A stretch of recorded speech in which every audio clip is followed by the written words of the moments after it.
My God. What time do you call this, huh? What time do you call this? Happy Saturday, folks. Hope everyone is well. Good afternoon, good evening, good night, good morning, wherever you are, I don't know. We are back. Where are we at? Like 14 hours after I was last on here, something like that. I think that was right. It was good maths. Um, Last night we did a SmackDown show, and I couldn't do a Rampage Grin along because I went to watch with my brother. But the show was such a good time that I thought we would do a review to kind of, to be fair, to call it straight down the middle, to sit on the fence, to play both sides. You know the game here. Let's talk some All Elite Wrestling Rampage. Before we even get into Rampage, I have to say, guys, I'm very seldom tempted to do the kind of wrestling everybody. That shit, that's not my thing. I leave that for the Wrestle Joyers and the whoever else. They can talk about how great wrestling is and everyone is trying really hard and everyone is their unproblematic fave. That's not really my flavour, but I have to say, legitimately, last night I thought was an absolute blast. And depending on your wrestling preference, what you prefer, what you're into, what your favourite style is, whatever, I think there was something last night for you on one of those two shows that would give you a really fun ride. This show isn't about SmackDown. I did a grin along for it. If you want to watch my thoughts, you can go watch me react to it in real time. But like, there was a main event match last night on SmackDown that blew me away, and there was multiple things in this show that I thought were really good in different ways, and genuinely, that last night is the most I've enjoyed wrestling just as a fan, which I struggle with sometimes when we do this. It's hard sometimes to watch things as a fan. Last night is the most sort of pure my fandom has felt in many, many months. I just thought it was an absolute blast from start to finish. Obviously, tonight we're going to talk about the second half of that equation. Rampage, which is a show that I've seen be somewhat divisive online, which has kind of stunned me, I have to be honest, because I was watching it and kind of live tweeting, sort of, mostly talking to shoot, and I just thought it was an excellent show. I really, really did. Cheesenator cheered 100 bits. Thank you so much, pal. We really appreciate the support here on Twitch. We're doing really nicely here on this Twitch platform. It's a very, very cool deal. I appreciate all the love you guys make that possible. Of course, you did try to convince us not to do Twitch. We powered through. It was our idea, right? No, I'm playing, but seriously, thank you very much, Cheese. Now, all right. Let's have a look at the chat, and then we'll get into Rampage, the show that everyone's been waiting on. Rampage, that is not this. What we got here in the chat? I see some Powerhouse. There we go. Some love for the Sammy Roman segment last night, which definitely was captured the imagination for sure. Duke's asked, is this the show waiting on? That was last night. This is the show talking about the show you were waiting on. You're not waiting anymore. Well, you aren't waiting for next Friday. But, Anyway. Well, how? Great Muta talk. Thoughts on Action Bronson working like a charismatic Parker Boudreaux? Yeah, that's a good call, actually. More Action Bronson talk. Action Bronson versus Samoa Joe. My God. All right. Let's get into it, folks. No time to waste. It's a Saturday. People have things to do. They have football to watch. They have KFC to eat. Sorry, that was me talking about myself. I'm not watching football, though. Fight on tonight, All right. Darby Allin and Stang over the House of Black. Of course, this is where we got the aforementioned Great Muta pop. I had high hopes for this match. I am happy to say that I thought this blew them away. My expectations were pretty lofty just based on the talent involved and it being fucking Sting. I thought this was an absolute hoot. The production, I'm about to compliment, but I am aware it's layered, so give me a second, I'll circle back. I thought the way this was put together in terms of its ideas and what they were going for was like incredible. How daring this match was and how tightly packed together all the action was, and it was so exciting and it was a thrill ride, man. It was spectacular. If I was running the promotion, I probably, if I was, talking to the producer, I'd say, you did a hell of a job. It was great. Next time, let's try and make sure everyone makes it out alive. But these are the games we play. It's professional wrestling. Hopefully, it seems like everyone is healthy and cool. So, thumbs up. I'm going to do it. I'm sorry. I'm just going to do it. It is what it is. I don't know how long for AEW Buddy Matthews is. I don't know what the deal is with that. I just need to say that I don't want to hear shit about that dude not really being that good after watching what he did in this match, because he's fucking bumping. And his performance and his shit energy and explosiveness. That's a bad man, folks. That's a bad man. He looked incredible here. Sting, man. What do you want with me? You know what I mean? Bloke's in his 60s doing fucking bonkers table spots. That spot was very scary. His head nearly hit the second table. Yeah. Tremendous stuff from Sting, who continues to amaze me at this point in his career, doing stuff that he didn't do in his prime. It's hilarious. Obviously, Brody and Darby are great at what they do. Poor Jules nearly bloody decapitated herself on the finish. I think she wanted to give a real, she wanted to take a real crazy bump because, the guys are working so hard and taking such wild bumps and doing such crazy shit. She didn't want to take one of those horse shit, Stephanie McMahon gimmicks. That's not fair. I don't know if she used to do that, but you get what I mean. She like really tried to do like a whiplash bump, like Cactus Jack. But unfortunately, the whiplash was a little bit too pronounced, and she went flying over the table. And I will say, her response when she hit the ground, you could see her face.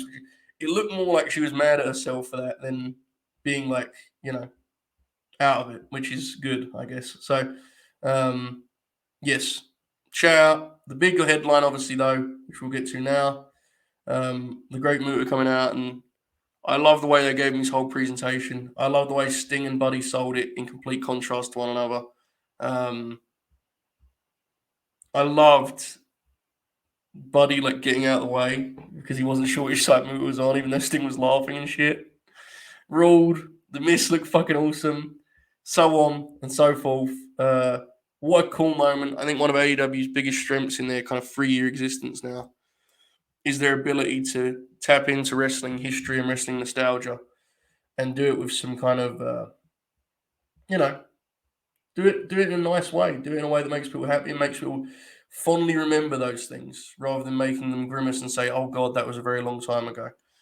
Muta is a very unique wrestler at this point in his career.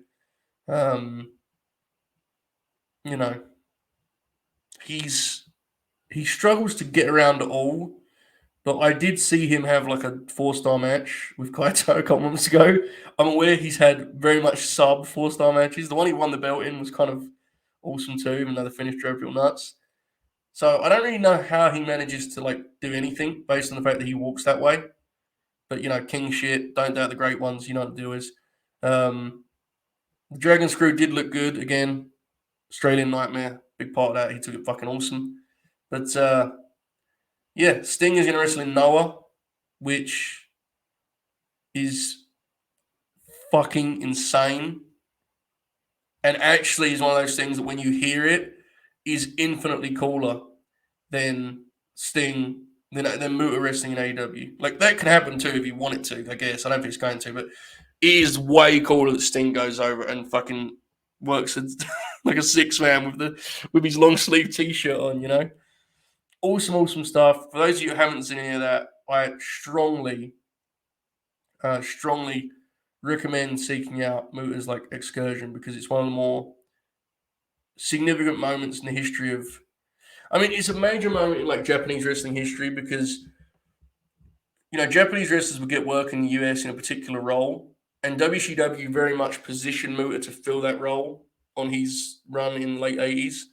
But he absolutely, exploded out of that. I mean, he got over so huge, and there's always been a lot of talk about him wanting to turn babyface and stuff, and it didn't happen for a range of reasons. We do not need to get into here, but that's a very important kind of little piece of wrestling history. So here we are, 33 years later, something like that. My maths are not great.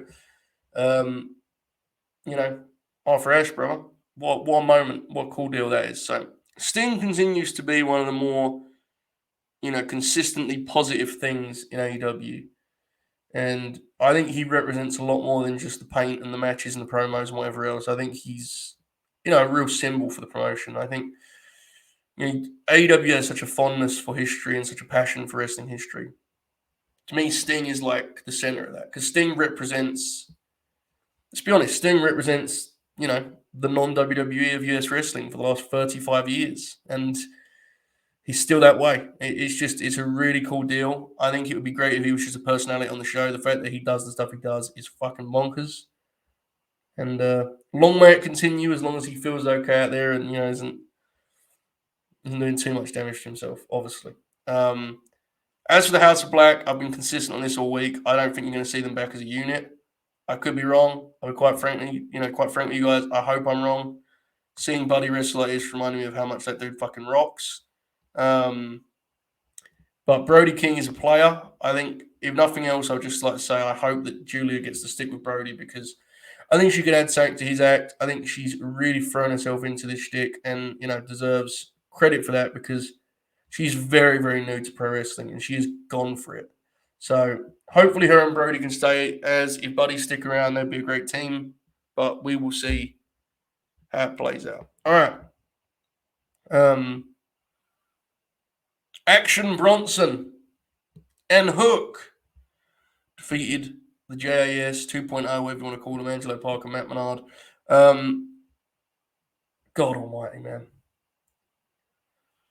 Bronson's just whole look and like vibe in this setting was fucking hilarious. I mean, he's just generally like a very engaging, compelling character. But the gear he had was like so awesome. I'm so glad he didn't get like some shitty like cosplay wrestling gear made up because he really looked like he just showed up to fight. And it ruled, and he didn't take any bumps and just fucking kept like mowing guys over and shit. And he did like the running power slam gimmick. At one point, he did the classic babyface spot with the powerhouse spot. The guys the heels have their arms connected. You knock through and then double clothesline. And he fucking run with such velocity that he like fell down, hit the ropes, came back, and was only could hit one of them because he was in such a whirlwind of excitement and energy. God, it was awesome. He just seemed to be having a great time. It's very, very noticeable, and it makes when someone's having a great time out there, especially an outside wrestling guy. I was going to say an outsider, and that sounded really bad. And I kind of, you get what I mean, right? A non wrestler, a celebrity being in there when they're having a blast, it makes it a lot easier. When they clearly know what it's supposed to like and what it's supposed to be, it makes it a lot better. He's obviously a fan, as has been kind of detailed for the last couple of months in many different articles and such. Well, in detail for many, many years, actually, if you just go back and watch some of those ECW tapes, I guess. But he's having a great time. I thought it made Hook look super cool. I'm glad they didn't get too much heat on Hook. Obviously, you have to build to Bronson's hot tag because Bronson ain't going to get fucking shit kicked down for 90 seconds for Hook's hot tag. But I don't think you wanted to overcompensate on that. In an ideal world, I'm sure Tony was probably wondering a little bit about how far you can push it with the 2.0 guys in terms of obviously they have been treated seriously at times this year. They are always comedy and just kind of inherently comedy guys. I think everyone can agree watching it that they didn't lose anything here, right? Like they're the kind of team that this is the perfect role for them, and they were absolutely tremendous here. Of course they were. This is like a spot made for those dudes to fill. We talked about it a little bit on the Grin on Thursday, which you can see at latenightgrin.com. And I really think they don't get enough credit in terms of like the best signings AEW's made, especially in terms of what they signed compared to what they've got. I mean, I think a lot of people like that pairing and even liked it in NXT with the limited exposure it got, obviously before NXT 2. But I must say, I do think they have like kind of blown away even the most optimistic of hopes. I mean, them being in blood and guts and shit. And even this, man, like, look, were they the center of this story? Obviously not. That's part of being, what they are as underneath heels. They worked Arthur Ashe in a promoted signature tag match, and like, it's pretty fucking cool if you ask me. I'm sure they would agree at this point in their careers, and they've done a hell of a job. Bronson is welcome back anytime. I think every wrestling fan would agree with that. Hook remains one of the more interesting wrestlers to book in the whole world. I was actually talking to my brother about this last night. He's a big Hook fan, and we were kind of kicking it around like, what do you do with him? And I have to say, I'm really torn between two takes on this, and I'd like your guys' opinion because I'm intrigued. I don't think there's a right or wrong. On one hand, I think you let the undefeated thing go and go and go until it's time to cash in with like a big world title match. and then you make your choice. That's one option. I think that's what they're more likely to do. I am tempted by kind of tearing the band-aid off, pulling it off, and like having a veteran that people respect and see as a top guy beating him, and kind of trying to get him. How do I put this? Trying to make him more like, you know, more involved beyond just like his own little world on the side. And I'm not sure what the best option is. I think it depends what you think he can do, because the thing that's important is I see a lot of Goldberg comparisons online. You push Goldberg the way they push Goldberg because Goldberg couldn't do, like, he couldn't be like a real wrestler, whatever the fuck that means. You know what I'm saying? He couldn't have a 20-minute match. I think with the way that Hook, like how gifted Hook looks out there and how natural he seems out there, and the fact that he isn't a 6'7" fucking 300-pound monster, I think it would serve Hook very well to have real matches. So with that in mind, like, I'm really tempted by the idea of having a top guy just fucking, a real match, and he sells for Hook, and they go back and forth, and he catches him because he's a veteran. And then if you want to do that, you can always build back to Hook beating the guy, and it could be anyone. I mean, the one that jumps off the page just for like box office is Danielson. I think there's other options too because the roster's so deep. I don't know, man. It's a really interesting challenge, I think, booking him, because obviously you don't want to lose his aura, but I also feel like, considering how good he appears to be at what he does in these 3-minute matches, he's like a 20-something-year-old guy. Why would you don't want to pigeonhole him into just being this guy forever, And obviously they've not done that. It's been like a year, but you get what I'm saying. I hope that made any sense. But this intrigues me, legitimately. I was waiting for someone to bring up in the chat so I didn't look a bootlicker. Hook fucking having Joe almost choked out, and Joe catching like a fucking cradle or something on Hook, a guy who weighs 150 pounds less than him, would be such an awesome visual, and then you build to Hook beating a Joe or whoever, Brian, whoever. I wouldn't want to limit him in this way. Let me stress again, I believe we're 9 months into his career. This is not an emergency situation. This is not something they're not bridging it across in the next couple months. I'm just saying, big picture. Interesting subject. We will talk about this maybe on the Grin sometime soon. All right. Speaking of Samoa Joe, Ward Joe was up next. Sam Joe and Wardlow up against Josh the Goods Woods. You heard that, Monty, you piece of shit. And Tony Nese. This was a hilarious match. Wardlow was wrestling in the ring at one point, then was bumped to the floor. At this point, Sam Joe came in, did a couple of signature spots, sold for about 30 seconds, and then kicked the shit out of Tony Nese and pinned him in the middle of the ring before Josh Woods could even know what was happening on the outside. Tell me in the chat if I'm wrong, but I'm pretty sure what I just described is exactly what happened. Pop. Factual. The Oracle of Wrestling. Joe said, listen, I'm selling for Josh Woods, but fucking Nese is 5'7". I ain't doing it. Absolutely not. Afterwards, I was actually concerned that Wardlow was legitimately hurt. But afterwards, he got in and did the powerbomb deal. This whole thing was about Smart Mark Sterling eating the powerbombs, on this kind of setting. And that's old school pro wrestling, and they did it well. I have to say, he is not someone I want managing any top guys. I don't think that's the role for him.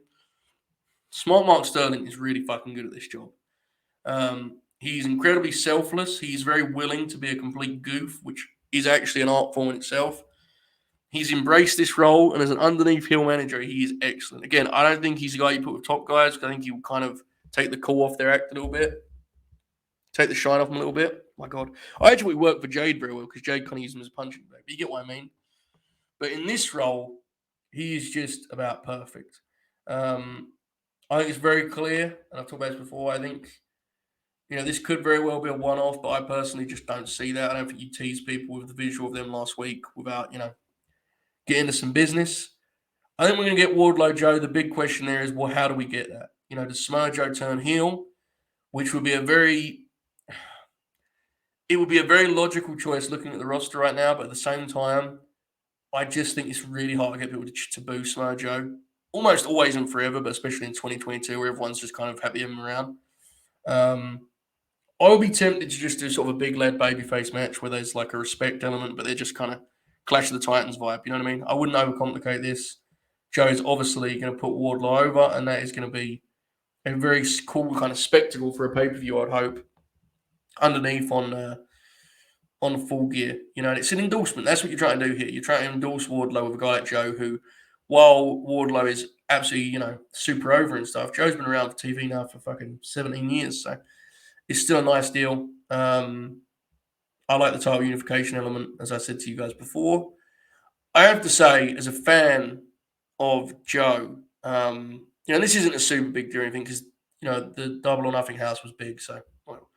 But as a fan of Joe, it is really cool to see him back in a setting like this, and that great fucking crowd reaction for his entrance and stuff. Like, it's cool, man. I always try and keep in mind whether I think the stuff he's doing is interesting or not. I'm actually really into this Wardlow stuff, but when Josh Woods interrupts, I wasn't exactly pumping my fist.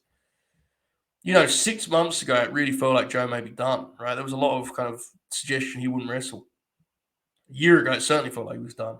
It's really cool to see him not only on a stage like this, but also, like, he appears to me as someone who's just watched his career. I don't know the man, but he appears to be having a fucking blast out there. I don't know if you guys feel the same way. To me, he just looks like he's having so much fun. Because I think, he too was kind of in a weird spot there for a while. So, great to see it. I'm very, very intrigued by what's next. Hopefully it's something interesting. Hopefully we get the Wardlow match we're looking for. And wasn't anything much here as a match, but I don't think it should be because as a team they should be just about unbeatable if we're being honest, right? Okay, this next match was interesting. Jungle Boy and Ray Phoenix. Hold on, I'm not going to say it's bad. Give me a minute. I said interesting, folks. I'll just give me a minute here. This match was really good. It reminded me a lot of like when WCW Nitro would have like a random cruiserweight match and would kind of just give the guys a bunch of time and say, well, do what you want out there, paint your picture, you know what I mean? Whatever you need to do. Hogan's only going 6 minutes tonight. However, it was, and this comparison kind of explains this, a fucking insane match to do at this moment on the show. I understand it because you wanted like a work rate match on this show. I guess would be the philosophy, right?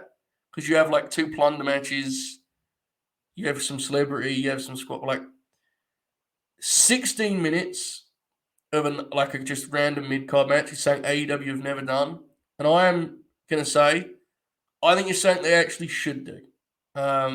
16 minutes, maybe not. I am absolutely for Tony just throwing us some matches sometimes, especially with a guy with a moment like this. So here's the deal with this: you got your Jungle Boy stuff going on with Luchasaurus, whatever else, but you're trying to reestablish him as a wrestler and give him wins. So he has his own story. Ray Phoenix is never a guy you need to lock down into big programs and stories because people just want to see him fucking wrestle. No one needs to see him getting his mask pulled off or having misspread in his play. Who gives a shit? Just let him wrestle, okay? So while, I think generally I would settle around 12, this was a really interesting, experiment, I thought, for TV. Because I think Rampage could kind of be filled with these matches, especially if one day it is 2 hours long. And it worked. I will say it's a shame it had to take place 3 hours at the taping. I think if Young Duke's in the chat, he can tell you that he was probably very tired. It did go long. I'm not going to pretend I didn't roll my eyes a couple of times at some of the false finishes. But I thought they kicked the shit out of each other. I thought the work was excellent. Jungle Boy, honestly, is a guy who, while I get it and I understand, he's not the most dynamic personality and people are kind of down on him, I'm still kind of bullish on him. It's just an overall package. I really do think there's something there. Like, his work is honestly damn good for a guy of his age. It's a little bit spotty at times, but he's a young guy, And I think he has good instincts, and I like the fact that he has there's a toughness to his work in ring that he's developed over the last year and change that's really fun. So I think Jungle Boy actually deserves more love as a wrestler and in ring guy. And I like that this sort of match allows him to reestablish that. The Jay Lethal match was good, but kind of very under the radar. This was different. So always a good night for Jungle Boy or Jack Perry, I guess, right? Ray Phoenix, deal with Ray Phoenix, right? I mean, he's spectacular. He's an absolute just blast to watch. So I enjoyed this very much. Again, I would have probably shaved a couple minutes off, but I don't really have anything negative to say about it because I thought it was very well worked. The chop exchange, as Dukes brings up. Yeah. Honestly, this one, but in the fight ad break, picture-in-picture, whatever the hell, you guys should seek out the chops they were trading in the picture-in-picture were honestly Unbelievable. Phoenix doesn't get enough. He doesn't get mentioned enough in terms of guys that really hit hard on that front. You know, some of his strikes look fucking awesome. Monty has texted me. If you spoke about Sami Zayn, I did the grin along last night. I mean, I didn't. You know, what do you want from me, Monty? I mean, do it on Fed Dead or something. I don't know. It was a really good segment. Why I saw it. I didn't see the first half because I was talking to the people, being entertaining. You know, that old trick. Trying to be entertaining, I should say. I know I was entertaining, but yeah, I talked about it very loosely, Monty. It was good, wasn't it?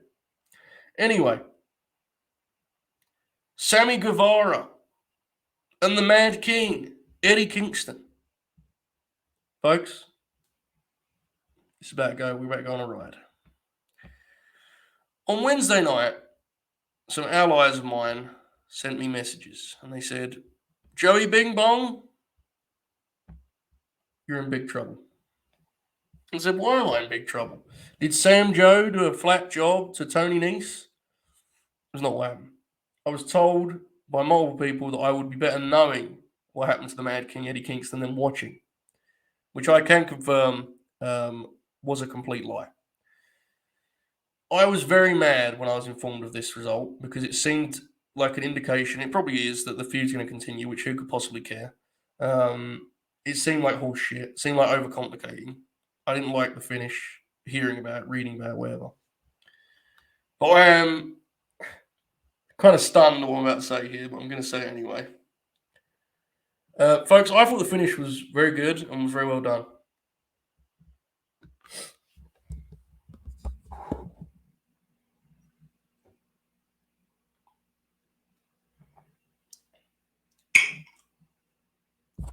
I don't know, folks. I don't know. I thought it was fucking good. I thought it was pretty good. Damn good. Fuck it. Damn good. The kind of finish I want more of in All Elite Wrestling. It made sense. There was some connective tissue with Wednesday because the referees fucked up on Wednesday. They had enough of being disrespected. It completely suited Eddie Kingston's character because he got in his own way again. Sammy Guevara sold it correctly. I thought it was a very, very logical finish. I thought it tapped into Eddie being kind of out of control. I thought it protected Sammy, which, by the way, is an important part of this because they had a real suspension situation. You can't just have Eddie beat him clean like that. I get it. You have to do some, so it was politically smart. It made sense within AEW as a whole because the referees had to do something. It fit Eddie Kingston's character and it got heat on Sammy Guevara. I don't know, guys. I thought it was a fucking good finish. And I thought it was very well executed. Very, very well executed. Eddie Kingston's one of the only wrestlers in the world I would trust with this kind of finish. I thought he fucking nailed it. Perfect. Also, the other key ingredient here was that they made it very clear to you what happened in the match. You know? This was not, this was not Eddie caught him in the submission and they did this deal. No. He hit him with 3 fucking back fists through the submission on. He beat him clean. He had him beat, finished, in about 8 minutes. Yes, 8 minutes. Now the match. The match was a great reminder of how good Eddie is in this setting. The 8 to 10, 8 to 12 minute TV match. His ability to add to sell and add meat to very simple match structure is incredible. It's his greatest strength. His transitions, we talk about a lot when we do grin alongs about transitions, right? The way I think a wrestling match, my personal opinion, I think shine, heat. I think they should have clear points, of shifts that allows the audience to react. If you ever wonder what I mean by that, Eddie Kingston is a great wrestler to watch because he has very, very tight points of transition. This one, of course, being the backdrop of the apron, in which Eddie Kingston basically took a fucking ass bump on the floor of Arthur Stadium. God bless. That is such a great cut-off after a shine he had where he was all over the place, Speaking of Sammy Guevara, he appeared to get blown up at the end of this match and missed all of his strikes and nearly fell on the ropes. So there's my credit to Sammy. In all seriousness, we have consistently said Sammy has good matches. I don't think he should be on the TV show as much as he is. I don't like Sammy Guevara as a TV character. He did get blown up in this match, but he's a good wrestler. I don't know if anyone in the chat wants me to talk about Sammy Guevara more. I kind of just try and be polite and not talk about much. But, personally, I wouldn't say that in the chat personally when my guy got blown up in an 8-minute match and fell on the ropes and missed all of his strikes. But, I'm built different. I'm old school. And, when someone's wrestling the Mad King Eddie Kingston and they go 3 1/4 with him, I don't really send it to a victory lap on that. It's sort of part of what he's part of the gig, you know what I mean? But in all seriousness, I will say this genuinely, all bits aside. Sammy, I don't agree with the personal shots and the way people talk about him as a human being. I don't agree with that at all. I think that's bullshit. I think he's a bad heel wrestler. I'll just be complete. I think he's not very good at it. I think if you watch this match, when he's getting heat, watch the heat in the audience, watch the crowd's reaction. I don't think it works. I don't think he's good at it. I think he's a good babyface wrestler. I just don't think he's a good heel wrestler. I do not agree at all, and I want to stress this again because this is not, if you've ever followed me, I'm not fucking, I'm not into the way people talk about the human beings involved in professional wrestling at the time. I have no interest in piling on the guy as a human being. What he does in his personal life is fucking nothing to do with me, especially in wrestling. People do a lot worse than fucking, that's his deal. Good luck to him. God bless. But I don't think he's a good heel wrestler. And he did get blown up in this match and made Eddie sell strikes that he didn't land and nearly fell on the ropes. And, so. What do you want from me? All right. Good finish, though. Very, very good finish. I'm being serious, too. I will say I probably wouldn't have done it after Ash Stadium, but what are you going to do? Timing and stuff. It's an 8-hour show. Leave it be. Jade Cargill and Diamante. Or versus Diamante. Who gives a fuck? Diamante versus. What am I reading here? Jade Cargill. Why does this say Jade Cargill and Diamante? That's not right. They wrestled each other. I watched this program. Jade Cargill. Here we go. Let me get cage match. Hold on. Take it easy, folks. Okay, cage match has got it right. Jade Cargill with Kiera Hogan and Layla Gray over Diamante with Trina. The other one said Jade Cargill and Diamante versus Kiera Hogan. I was like, what the fuck? Did I miss this? For a 2-minute 30 match, this was actually kind of a hoot. There was an F5 on the apron. The pump kick appeared to be like a fucking grenade. It was like kick out of a cannon. Came out of a cannon, whatever the fuck, I don't know. Diamante is like, her work isn't clean. I know Manny gets really mad when people talk about her on Twitter. Well, I actually really like her, the way she approaches professional wrestling physically. I like her demeanor. I like the edge she has, So this was good for what it was. Obviously, the Trina turn afterwards was fucking hilarious. I mean, if I was a babyface in AEW and they asked me to wrestle Jade, I'd be like, so what are we doing here? Is she going to kick the shit out of me and make me like a dog? Yes, absolutely. That's what we're going to do. Incredible bit. She should just be a babyface. I don't get it. But, only a bit dead horse here, folks. I mean, I can't imagine caring about this belt anymore or this situation. It is what it is. It's a shame. But for what these two women were set out to do, they did a very, very good job. And it was fun for 2 minutes 30. But there is just nothing. There is nothing to latch on to or be excited about with this belt, unfortunately. And it's difficult. It's, I think they've really kind of put themselves in a corner, to be honest with you. But there was some nice stuff here. They made the most of their time, which is all you can do, right? So there you go. This was funny. The Golden Ticket Battle Royale. I'm going to read the names. Hangman Adam Page defeated the following: Ari Daivari, Brian Cage, Chuck Taylor, Cole Carter, Dalton Castle, Dan Housen, Daniel Garcia, who legitimately, I watched this whole match and Daniel Garcia fell out around and said, oh my God, Daniel Garcia. Dante Martin, The Evil Uno, Isaiah Cassidy, my God, Jake Hager, Jay Lethal, John Silver, Lance Archer, let me circle back to that, Lee Moriarty, Mark Quinn, Big Money Matt Hardy, Penta, QT Marshall, which Jim Ross got very mad at his name, Roosh, 10, The Blade, The Butcher, and Trent Beretta. Someone tweeted, I believe it was Trevor Dame. Shout out Trevor Dame. Doesn't know I am, but I like him. He does a cool Ring of Honor podcast. He said this was like when WCW would do World War III, and you'd be like, wait, what the fuck? That guy works on this. He works in this promotion. Well, there was a few of those here. The big man Brian Cage being the most incredible. That was an extraordinary moment. Him showing up. The way they got into this battle royal was genuinely one of the funniest things I've ever seen in wrestling. If at some point during this you didn't yell, "What the fuck is going on?" I don't think you watched it properly, because I know I said it as Shoot was texting it to me. They started with a brawl, and it felt like the obvious thing to do was you do a brawl, and then everyone gets in the ring pretty quickly, and you get into the battle royal. But they did like a 4-minute fucking brawl outside the ring,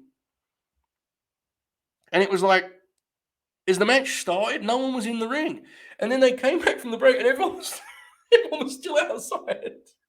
It was so weird. It must have been like a timing. They had to hit this, but I don't know where it was. It was an ad break. They were trying to work. I don't know what the fuck was going on.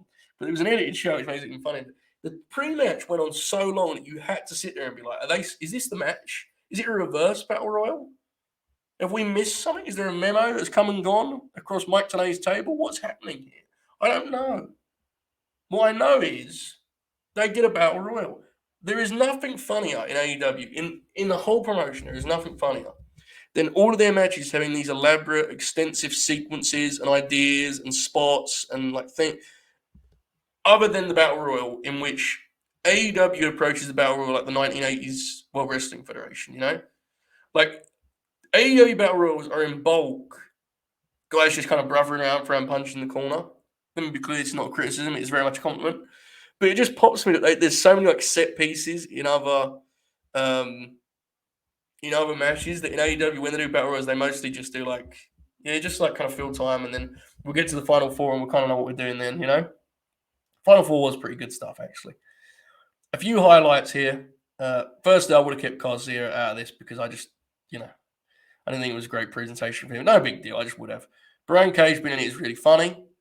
Dalton Castle got over huge. They did the big money mat private party reunion, which was a cool deal.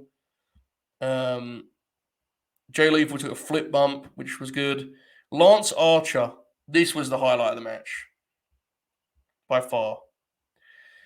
Lance Archer was in this match, and it was one of those deals just like, is this really the time to, is this really the time to bring Lance back? Like he's a monster, like bring him back in an angle or something, give him like a story, whatever it may be, And the match is going along, and then suddenly the sound like changed completely because they're so bad at doing these edits, and it pops me every time. And Jericho does he goes, Lance Archer looks so impressive after returning from the G1 climax. Because I guess Tony watched it, was like, holy shit, Lance Archer was in there, And Jericho, they had a little insert of Jericho talking about, kind of showing him some love, I guess, about coming back from the G1. So that was funny. If you didn't see it, seek it out because it really was hilarious the way they edited in Jericho's voice in general. So that was good shit. Always fun to see the Butcher and the Blade out there. I'm glad they were on this show in some form or fashion. QT Marshall is fucking incredible. Incredible professional wrestler. Elite tier, lower card heel. Pops me every time. Him doing the classic heel spot of skinning the cat and then getting back in, looking at the crowd as if to say, look at me, I'm fucking great, and turning into a lariat and getting knocked out. From Danhausen and Hangman, I believe. Great shit. The final sequence with Roosh and Hangman really would have really made me want to see that match. I think that's a really natural match out of two guys that really hit hard but are athletic and can do dynamic stuff. Roosh has been a blast in AEW. He had some very funny moments here. He had a fire slap on a headbutt that was one of the more remarkable things I've seen on wrestling television. So shout out to him.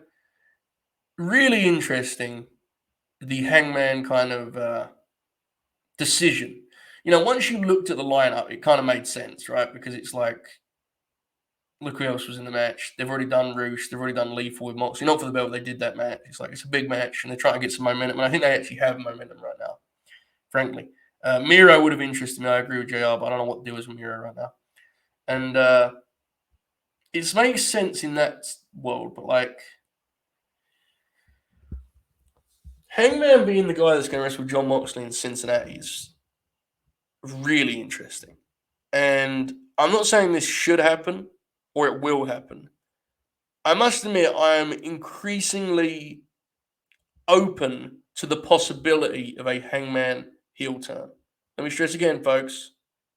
I'm not saying it will happen. I'm not saying it should happen. I think it is more possible now than it was, 6 months ago, say, where it would have seemed unfathomable. I don't know how I feel about it. I don't know how to do that, how you would tell that story. I would be tempted by it. But it's like, man, he's, wrestling Moxley in Cincinnati, bro. Like, it'd be really interesting how much of the match he takes as a heel because, I imagine that match is a 50-50 deal where it's just two guys clubbing each other. I think that's what you're going to get there. It's going to be very physical and very aggressive and pretty nasty match. It's going to be a really, really good time, obviously. But yeah, it's going to be interesting. Like, I think booking this match at all tells you that there's a chance that happens. I think someone in the chat said, I'm sorry, I missed it. But someone in the chat said, like, Hangman and Roosh or Hangman and Andrade is pretty next. And I agree the Dark Order stuff is going to carry over to Hangman. And I think it'd be nice to give Andrade a big singles match on pay-per-view. Whether that's what they do or not, we'll see. But this could absolutely be the case. 100% it could be just, this is a great match to book for TV. It'll be an awesome match. We can burn this match because we're not going back to it on pay-per-view, whatever. But I think it's a possibility. Again, I'm not saying it will happen. I think it could be an interesting thing to explore. But nonetheless, obviously Moxley Hangman is going to be awesome. It does feel like, hilariously, this last 3 weeks, AEW has kind of got momentum, to me anyway. It feels like things are moving in the right direction, not just in terms of the on-screen. Some of that stuff's been polarizing. I've liked most of it, almost all of it. But like the general perception of promotion seems to be more positive in the last 3 weeks than it was before All Out, which is kind of a bizarre deal. The ratings are one piece of that, but just the kind of general vibe. If that makes any sense to anyone. I don't know if you guys agree, but it feels a little bit better to me. So trying to build on that with a big time money match TV main event is a good idea rather than doing Moxley versus Jay Lethal or something like that, where it's just kind of a nothing thing. So a bold decision, the kind of decision I want to see more of. I've always a cool deal. I'm looking forward to the title match. The Battle Royal was whatever. I don't think they're particularly good at these, which is not news. So there you go. The main event. Yeah, this is a good call, actually. I'll circle back to that, JJ. I hope you're well, pal. I hope you're fired up for another Saturday in paradise. You know what I mean? What a time to be alive. All right. Ricky Starks, absolute Ricky Starks, against Powerhouse Hobbs. Lights out match. I wasn't excited about this match. I was annoyed about this, how little I was excited, because I just thought it was strange the way they got here, The pay-per-view match was such a squash. I was like, what's the point of this? What are we doing here? But I have to say, I can't be happier to tell you. I absolutely loved this. And it was good in a way, it's one thing to get two guys, you're going to get a good match. But this felt significant to me for these two guys in their careers, in the way I wanted All Out to feel significant, It felt like a moment that we may one day, hopefully, look back on as both guys are top guys, as a significant kind of, building block in that process. Many people in the chat brought up Ricky Stark's entrance was honestly almost a show stealer for me. I thought it was absolutely awesome. I think everyone knows how much I love Ricky Starks. I think he's one of the more exciting wrestlers. In terms of an overall what he can bring to the table, I think he's one of the best in the whole game right now in terms of being complete and all round for he's he's an experienced guy, but he hasn't been pushed as a top guy, and I think he has that polish and that poise. He's spectacular. Hobbs, I think this is a little thing, but like his aesthetic right now, the visual of Powerhouse Hobbs is genuinely one of the most striking in all of wrestling. I don't know if you guys agree with me on this, but like he just looks like he is. He was always imposing, but he's leaned out. And it looks to me anyway like he's leveled up on the gear a little bit. I don't know if you guys agree. When I say the gear, I mean his attire, to be clear. get me in trouble. I'm talking about his ring attire. To me, he looks like he's leveled up on that front end. I just think he looks incredible. He looks ready-made to be a top guy to me, which is, is an important thing because I'm not here to talk about the look and that shit, but, first impression, every time you walk through the curtain matters. When he walks through the curtain, he looks like a fucking destroyer, man. That dude he has got a physical presence that really jumps off the page. This was, especially the first half of it, kind of floating along as like like a plunder deal, and they had a pretty basic opening to it. But it wasn't that they had, wild ideas and did a stunt show. They did a little bit of that, and Rookie took that insane bump on the chairs, and obviously the finish was nuts, which we'll get to. It was more to me the vibe and the intensity and the feel of the match, the way the match came across on TV. And this is saying these two guys, this is maybe their biggest strength as wrestlers, both of them, is they have a great feel for like what the moment requires. And I thought they both wrestled with a passion and a fire, and there was heat. And even though we were 28 hours into the show and people had clearly left, I thought they brought an energy that suggested this match meant everything to them. And I thought that was a great strength for the match. In terms of the match's ideas, it wasn't something that I would, call my favorite or anything, because it was kind of reliant on setups and stuff like that. But I thought the strength of the match was the way they portrayed it and executed it rather than the ideas of the match itself. The ideas to me were kind of cookie cutter and whatever. But the way they went about it, I thought was a great testament, a great encapsulation of why these two guys are so exciting. Great point here. I love this. This is a great call. That spot when he pulled the light and it exploded could have come across like such horse shit. It was fucking awesome the way that Hobbs like sold it, the way he carried himself in that moment. It was menacing. I agree. I have honestly nothing but good things to say about both guys. I think they're absolute superstars. I can't wait to just watch their careers develop and unfold. Hopefully, they're kind of tied to each other in the coming months, years, kind of loosely. Obviously, the feud doesn't have to carry on, but we talked about the finish. Ricky took that insane bump on the chairs, turned inward, which is always scary, but my God, it looks especially so here. And Hobbs, the spear was really interesting because it looked to me like they didn't catch it correctly. So it appeared to me anyway that Hobbs kind of just said, well, fuck it, and like just kind of threw everything backwards. I think Ricky was a little short. They didn't hit like clean. And Hobbs kind of just destroyed the table with his back almost. It was fucking insane looking visually, and it all crumbled in on him. Very cinematic in that way, especially with the light gimmick they did.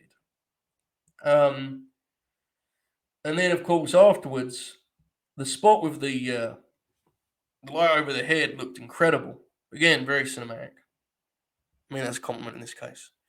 And then he hit him up with the Rochambeau, and brother, Hobbs' head, if it cleared the mat, it cleared by about that much. I mean, Ricky was concerned. You could see he was talking to Hobbs as he was pinning him. Like, I think his head came very close to fucking nailing the mat. It was very scary. It looked awesome, though.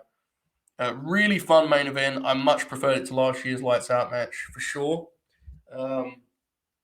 Yeah, really, really fun show, man. I thought it was definitely not better than Dynamite because Dynamite had so much good like wrestling. Dynamite had like three 4-star matches, something like that. Whatever the fuck, I don't know. I'm not starring go.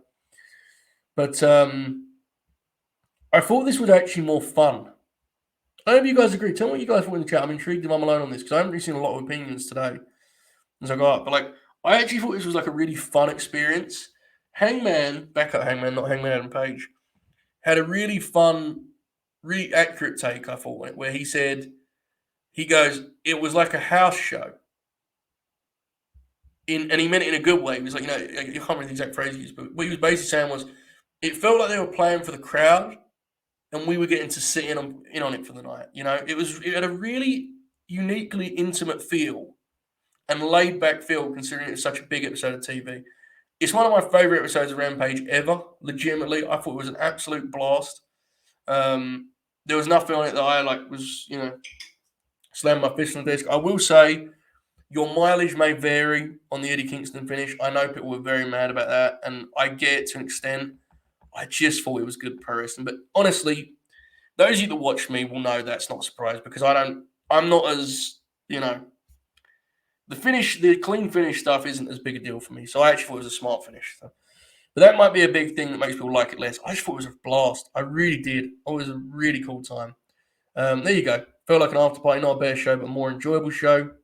Most of these were no pressure matches in terms of outcome, so it was fun, awesome, best Rampage in a while.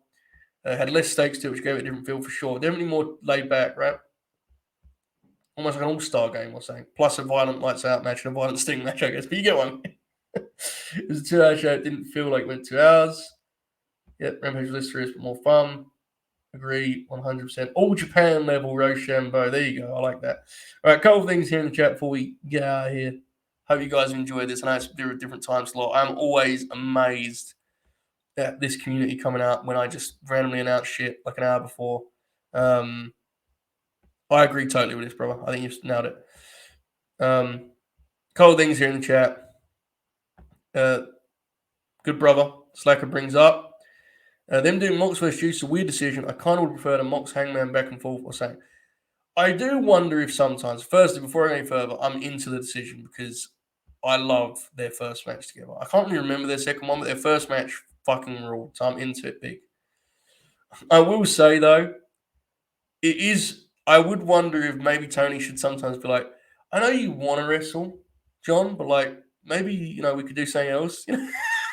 Maybe we could do like a promo segment with where we could. But Moxley's a guy who, when he's around, he likes to just fucking go. And I think this match is gonna be awesome.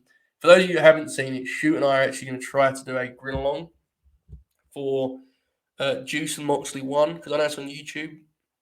I think it's on.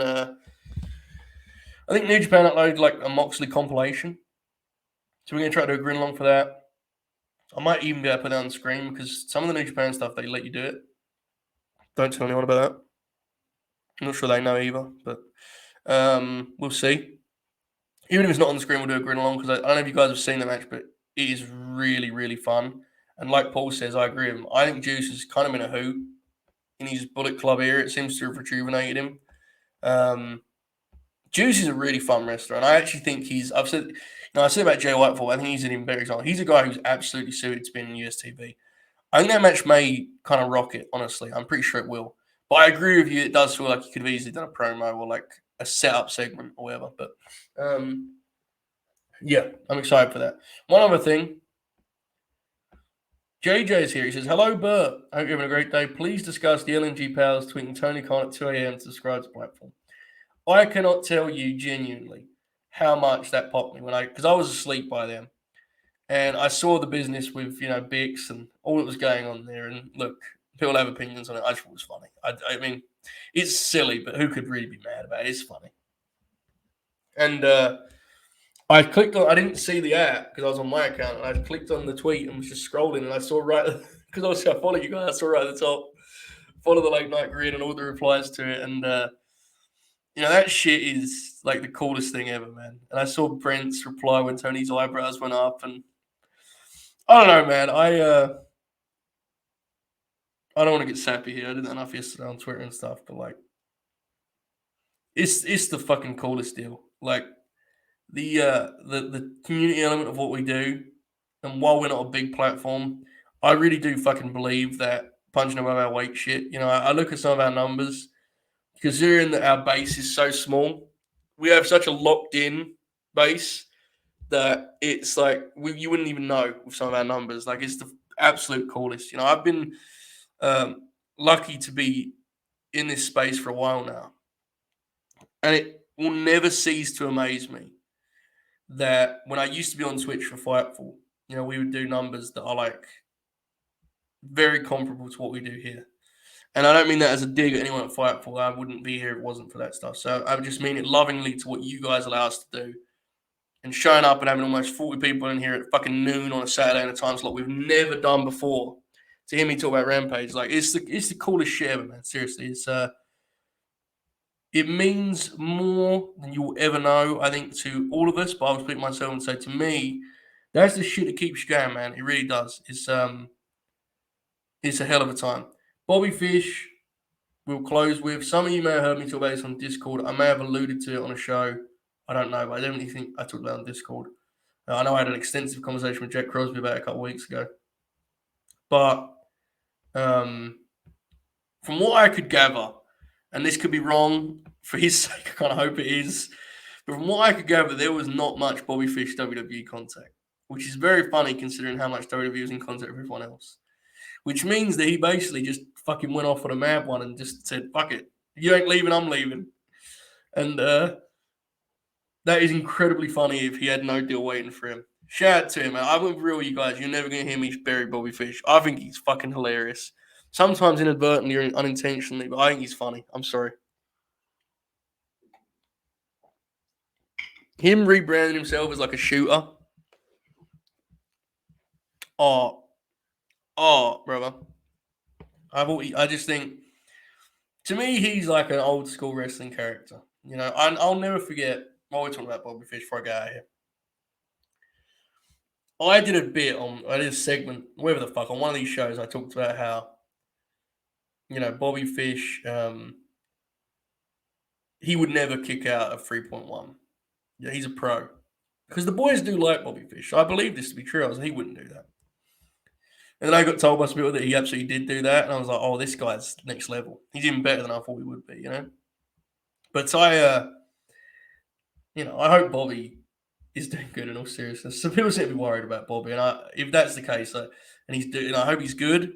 I hope his podcast's going well. I'm not sure he's handled this in the best way possible. Will be my analytical addition to the story, but I hope everything's good on the land of Bobby Fish. He's made some good money. Not sure if making great money in the Impact Wrestling land, but maybe he will, man. I don't know. Gallows and Anderson contracts freed up. You never know, right? But I'm not going to switch up. When he was in AEW, he popped me huge, and he will always pop me because he throws that left hook to the body in the corner, and it just real martial arts, brother, real hooper. You know what I mean? Anyway, folks, I really hope you've enjoyed this. This tomorrow night, maybe we'll do some grin along business. I don't know. We're going to try and do something else, I think, this weekend because I'm not going to be able to do anything next weekend because of I'm going to the New Japan shows and I just don't think I want to, you know, I can't see myself wanting to get back and talk about them immediately. I'll probably do it on Monday. We'll see, though. Maybe I will. So next weekend, I'll probably be quiet. Also, I'm gearing up because in just over a month, obviously, I'm going to the States. And my plan is I'm going to be doing some stuff in the States for the paywall. My hope is to record some stuff, no video or anything, just record some audio so to keep the content flowing and to kind of log like the shit I'm seeing, which might not be fun, but it could be fun when I do Rampage or whatever. But obviously, on a Twitch front, it's going to be a lot. I'm not going to do a vlog. Please don't ask me to do vlogs. It'll be very bad. I'm not doing a vlog. I'm absolutely not recording myself when things happen in my life. No way. This is insane enough. Vlog is just a complete catastrophe when it happens. But anyway, obviously going to be less on the Twitch front. So I want to try and kind of keep things moving here. I'm having a lot of fun watching wrestling this way and kind of being more loose. I appreciate you guys adjusting to what, we do and the way we change things up. It is very, very cool. It allows us to be free with it.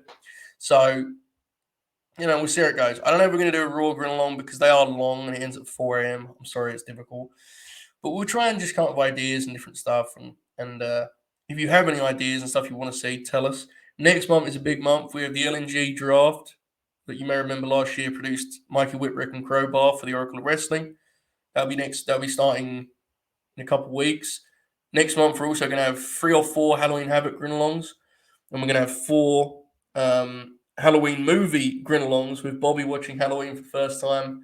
I have yet to lock in the schedule because I need to talk to a resident expert, Melissa, about that. But we're going to do that. Halloween, everyone knows I'm a big horror guy, so Halloween, we're going to try and rock it here on the Grin. Also, in a couple of weeks here, when we got here next Tuesday, is it? When is it? Tuesday the 4th. Asuka, Grin Grappler. We're going to end the month with another Grin Grappler. Probably Eddie Guerrero, I would assume it will be. TNA draft will be on the week of... Let me actually try and do this now while I'm just fucking talking about the schedule. This is all October, folks. We're going to really go for the swing for the fences here. Bound for Glory is on... My God, well, the draft is going to be pretty swift because Bound for Glory is at the early days of the month. So probably We are probably going to shoot for... Wait, is Bound for Glory a Friday? What the fuck is wrong with those people up there? Jesus wept. Well, that's disgusting. Friday. That's repulsive. I'm pretty heated right now. I ain't going to lie to you guys. All right, whatever. We're probably going to do it on, around like the 10th. Be earlier in the month. I've not got the big board yet, no. Folks, I appreciate you all. Keep grinning. Have a great Saturday. Enjoy whatever you're doing. I know football on and all that stuff. Fired up. Lots to enjoy. I hope to see you tomorrow. If not, I'm sure it'll be something Monday. Stay locked into the Twitter at Joe Holbert if you would like to know what's going on. If you're watching this on YouTube, you can become a patron at latenightgrin.com. $1 gets you the flagship every week, as well as the audio file of these, the audio feed of these, if you want to listen in the car or whatever the hell else. But, whatever. Do your thing. Shout out again to our pal Cheese Net for the bits. Appreciate you guys. Enjoy the outro. All hell.